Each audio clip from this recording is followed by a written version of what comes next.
Number 1. MV Wilhelm Gustloff. Hindi lahat ng paglubog ng barko ay aksidente. May mga pagkakataong mismong kamay ng taong may masamang hangarin ang may kagagawan. Sa panahon ng digmaan, ang dagat ay saksi sa mga trahedyang ito, kung saan ang mga barkong may sakay na inosenteng buhay ay naging biktima ng karahasan.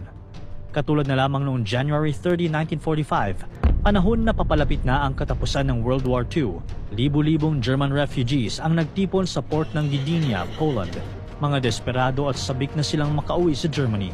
Ang Wilhelm Gustloff, isang dating cruise liner ng Nazi, ang kanilang naging tanging pag-asa upang makauwi.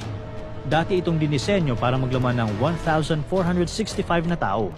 Pero sa gabing iyon, dinagsa ito ng napakaraming pasahero na aabot ng 7,000 hanggang 10,000 katao.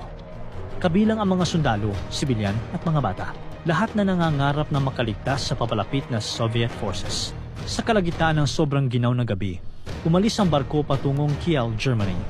Hindi alam ng mga pasahero na may palihim na sumusunod sa kanila mula sa ilalim ng dagat. Ang isang Soviet submarine, ang S-13. Bandang alas 9 ng gabi, pinakawala ng S-13 ang 4 na torpedoes. 3 ang tumama sa Wilhelm Gustloff.